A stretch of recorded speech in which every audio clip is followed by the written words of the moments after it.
Sir నమస్కారం sir. నమస్తే. Sir బీబీనగర్‌లో ఒక దారుణ సంఘటన చోటు చేసుకుంది. ఒక వ్యక్తి చావు పిలుస్తుందంటూ నీళ్ళలో దూకాడు. తర్వాత తన భార్య కూడా దూకడం జరిగింది. తర్వాత ఆ కుమారుడు ఏడవడం జరిగింది. సో, అసలు ఆ మెంటాలిటీని అంటే చావు పిలవడం అనేది ఒక వింతలాగా ప్రవర్తించడం జరిగింది. ఆ మెంటాలిటీని మనం ఏ విధంగా చూడొచ్చు సార్ అసలు? ఇదొక ఆహ్, దారుణమైన సంఘటన లేకపోతే బాధాకరమైన సంఘటన అని చెప్పుకోవచ్చు. ఎందుకంటే హ్యాపీ ఫ్యామిలీ అది. వాళ్ళకి ఏ రకమైన ఆర్థిక సమస్యలు లేవు. అలాంటి ఒక ఫ్యామిలీలో సడెన్‌గా ఒక వ్యక్తి మానసిక పరిస్థితి సరిలేకపోవడం వల్ల ఒక్కసారిగా ఫ్యామిలీ మొత్తం రూయిన్ అయిపోయింది. సో, ముందుగా ఏం జరిగిందనేది చెప్పుకొని తర్వాత ఎందుకు ఇలా మనుషులు ఎందుకు చేస్తారు అనేదాన్ని మనం అనలైజ్ చేద్దాం. ముందుగా ఏందంటే ఇతని పేరు బర్ల నరేందర్. ఇతనికి 32 సంవత్సరాలు. సో, తనది హన్మకొండ జిల్లా ఐనవోలులో రామ్‌నగర్‌లో ఉండేవాళ్ళు. తన భార్య సంధ్యారాణి, వాళ్ళకొక బాబున్నాడు. వీళ్ళిద్దరూ రామంతపూర్‌లో ఆహ్, డీమార్ట్‌కి వెనకాల కుటుంబం ఉంటున్నారు. ఇతను హైటెక్ సిటీలో ఐసీఐసీ బ్యాంక్ మేనేజర్‌గా పనిచేస్తున్నాడు. సో, ఆర్థికంగా ఎటువంటి కష్టాలు లేవు. సడెన్‌గా మొన్న ఏమైందంటే నిన్న అతను చెరువు దగ్గరికెళ్ళాడు. బీబీ నగర్‌లో ఉండే ఒక చెరువు ఉంది. ఆ చెరువు దగ్గరికి. మామూలుగా అయితే ఆఫీస్‌కెళ్తున్నానని చెప్పి తన కారు ప్రాబ్లమ్ అని చెప్పి క్యాబ్ బుక్ చేసుకున్నాడు. ఇంట్లో వాళ్ళకి ఆఫీస్‌కెళ్తున్నా అని చెప్పాడు. కానీ ఇతను బుక్ చేసుకుంది ఎక్కడికంటే బీబీ నగర్ చెరువుకి బుక్ చేసుకున్నాడు క్యాబ్. బుక్ చేసుకొని అక్కడి చెరువు దగ్గరికెళ్ళాడు. చెరువు దగ్గరకు వెళ్ళిన తర్వాత ఫోన్‌లో ఒక వాయిస్ మెసేజ్ పెట్టాడు. ఆ వాయిస్ మెసేజ్ ఏముందంటే, నన్ను కొద్ది రోజుల నుంచి పీడకలలు వెంటాడుతున్నాయి. కలల్లో చావు వస్తూ ఉంది. నన్ను ఏదో ఒక శక్తి పిలుస్తూ ఉంది. నాకు ఏ రకమైన ఆర్థిక సమస్యలు లేవు. ఇతర ఏ ఇబ్బందులు లేవు. నేను చనిపోయిన తర్వాత నా అంత్యక్రియలు పాత ఇంటి దగ్గర చేయండి. ఒక నెల రోజులు ఉంటే అన్నీ సర్దుకుంటుంది. నన్ను ఏదో పిలుస్తుంది, చావు పిలుస్తుంది. నేను వెళ్ళిపోతున్నాను అని చెప్పి ఆ మెసేజ్‌ని భార్యకి, మిగతా అమ్మ, నాన్నకు వాళ్ళకందరికి కుటుంబ సభ్యులకి అందరికి పంపించేసి షూ ఇప్పి గట్టు మీద పెట్టి, ఫోన్ గట్టు మీద పెట్టి చెరువులో దూకేసి బాగా చెరువు నిండిపోయిందనమాట. చెరువులో దూకి అతనికి ఈత రాదు. చెరువులో దూకేసి చనిపోయాడు. ఈ మెసేజ్ రాగానే వీళ్ళు కంగారు పడి ఇమ్మీడియేట్‌గా పోలీసులకి ఇన్ఫార్మ్ చేశారు.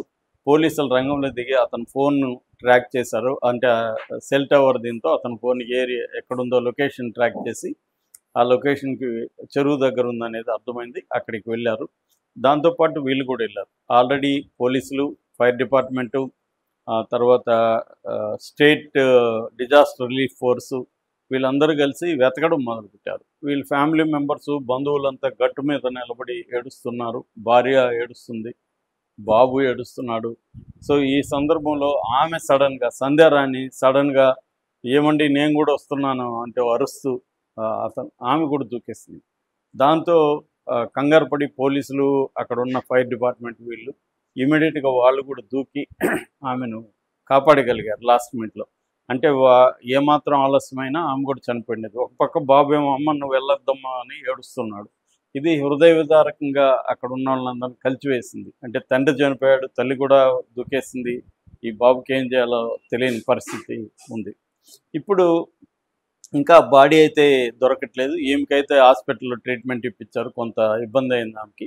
సో, ట్రీట్మెంట్ ఇచ్చారు. ఆమె ఆల్ రైటు. బట్ ఆమె మళ్ళీ ఏమన్నా ఆత్మహత్య చేసుకుంటుందని బంధువులు కంగారు పడుతున్నారు. ఆమెకు కూడా కౌన్సెలింగ్ ఇస్తున్నట్టుగా అర్థమవుతుంది. కానీ ఇప్పుడు చెరువు నిండుగా ఉంది కాబట్టి ఇంకా రాత్రి ఆపేశారు వెతకడం. ఈరోజు మళ్ళీ స్టార్ట్ చేస్తున్నారు. కాబట్టి ఈరోజు ఈవినింగ్ లోపల డెడ్ బాడీ దొరికే అవకాశం ఉంది. సో, ఇప్పుడేందంటే ఇది అందరినీ ఆశ్చర్యానికి, షాక్‌కి గురి చేసిందేందంటే ఇతను bank manager, ICICI bank manager అంటే మంచి పోస్టు. ఆర్థికంగా ఏ ఇబ్బందులు లేవు. మంచి భార్య తనని ఎంత ప్రేమిస్తుందో మనకిప్పుడు అర్థమైంది ఆమె. అలాంటి భార్య ఉంది, బాబున్నాడు, బంధువులున్నారు. అన్నీ ఉండి కూడా ఎందుకు ఇతను చనిపోయాడు. తర్వాత నన్ను ఏదో పిలుస్తుంది అని ఎందుకు అనుకున్నాడు. అంటే బంధువులు ఏం చెప్తున్నారంటే కొద్ది రోజుల నుంచి ఇతను మానసికంగా సరిలేడు, డిప్రెషన్‌కి లోనయ్యాడు. నాకు బతకాలని లేదని చెప్పేవాడు. దాంతో మేము చాలా గుళ్ళకి తీసుకుపోయినాం ఇతన్ని. 10 రోజులుగా అనేక గుళ్ళని తిప్పాము. గుళ్ళకి పోయినా కొద్దిగా కుదుట పడినాక ఆఫీస్‌కెళ్తానని బయలుదేరాడు అనేది వాళ్ళు చెప్తున్నారు. ఇక్కడ అంటే మనం వెళ్ళి చూడలేదు, మాట్లాడలేదు, కానీ ఎక్కువ మంది చెప్తున్నది ఏంటంటే ఇది స్కిజోప్రీనియా లాంటి జబ్బు ఈయనకి ఉండొచ్చు అనేది. డిప్రెషన్ అనేది జనరల్గా చెప్తుంటారు. మరి వీళ్ళు సైకాట్రిస్ట్ దగ్గర తీసుకుపోయినట్టయితే మనకి వార్త లేదు, గుళ్ళకి తీసుకుపోయినారని చెప్తారు. ఇతని సిమ్టమ్స్ చూస్తే అంటే నన్ను పిలుస్తుంది, నన్ను రమ్మంటుంది, ఇవన్నీ చూస్తే స్కిజోప్రీనియా అనిపిస్తుంది. స్కిజోప్రీనియా అని ఒక జబ్బు ఉంది. స్కిజోప్రీనియా అనేది ఏంటంటే దాని థింకింగు, ఫీలింగు, బిహేవియరు ఇవన్నీ మారిపోతాయి కంప్లీట్గా. ఆ మధ్య తెలుగు వ్యక్తి ఒక ఆయన బుక్ రాశాడు, తొడిమే మల్లారెడ్డి ఆయన పేరు.